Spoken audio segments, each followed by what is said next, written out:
Not bad. Chris, aka Zomproof here, and after 6 years of waiting, Dying Light 2 has finally been released for PC, PlayStation 4, and PlayStation 5, as well as Xbox One and Xbox Series consoles.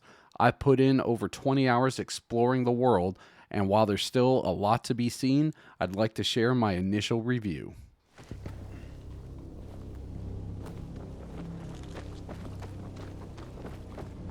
Wow. Somebody had a nice crib. So, for a quick synopsis, the game takes place 20 years after the events of the first, also moving the story away from Kyle Crane and the city of Haran. Instead, you take control of Aidan Codwell as he explores the city of Villedor. During the search, you interact with multiple factions, even choosing who gains access to landmarks, which can give you different benefits throughout the world. The day-night cycle returns with some slight changes to make that nighttime runs a little bit easier. Now, let's break this all down piece by piece. With the change in location, the map feels much more open than before. The streets feel less confined, and there's even large highways that, early on, can force you to ground level. More buildings have interiors for you to explore, though you'll rarely do so alone.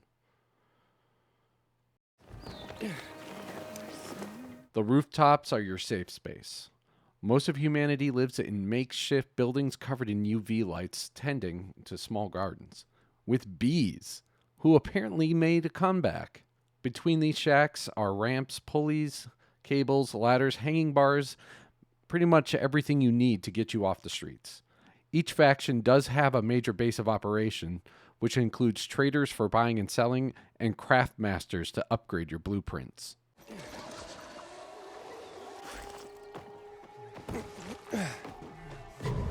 The parkour mechanic still feels great, and you'll quickly start trying to figure out the best way to get to the highest points. Seeing the mix of Urban Decay and recent mechanical additions makes the world feel much more alive or lived in than previously. Some of your runs feel like they've been used hundreds of times by others in Villedor, making those times you explore and find your own way up all the more special. The only downside I've found so far is some skills, like sliding, are locked deeper into the skill tree than they were in the first game. In fact, I kind of recall sliding being available immediately. I'm sure you've already noticed ultraviolet light plays a much bigger role than in the first game. I don't want to give away too much, but you'll quickly learn being in those lights is the only time you truly feel safe, and plays a factor in the changes to the day-night cycle. During the day, zombies are pretty sparse on the streets. In fact, it's not unusual to run into people more often than not. During the night, though, the streets are filled with the undead looking for a meal. But here is one big change from the previous game. Before, if you were caught out at night, volatiles would be roaming, hunting you at every step, forcing you to constantly be on the move. Now, they mostly stick to the streets, with only the occasional infected on rooftops. Honestly, I enjoy this change as I feel more encouraged to explore during the nighttime hours, which also manages to be the best time to explore infected nests for crafting supplies and inhibitors, a crucial piece for the new leveling system, as most of the most dangerous threats have left. In case the gameplay you're watching doesn't get it across, the game looks incredibly nice. Like a lot of games on modern consoles, Dying Light 2 supports 3 different graphic preferences: performance, which aims for higher frame rates; quality, which turns on graphic detailing like ray tracing; and resolution, which aims for consistent 4K graphics. The latter two sacrifice frame rate to achieve those graphics, though. Most of my playthrough has been on performance mode, and the one time I played quality for a considerable time, it was also the first time my Xbox turned off from overheating. Though Techland has promised there are some updates that are supposed to address those issues.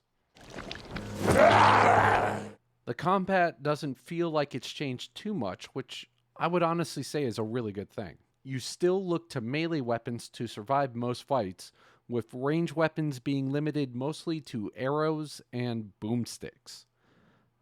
A new parry mechanic adds a new layer to fights and even allows you to punish the enemy behind the guy in front of you.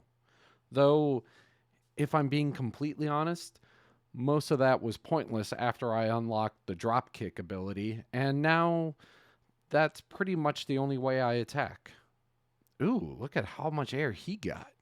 In all, Dying Light 2 is a fantastic follow-up that improves upon its predecessor in almost every way.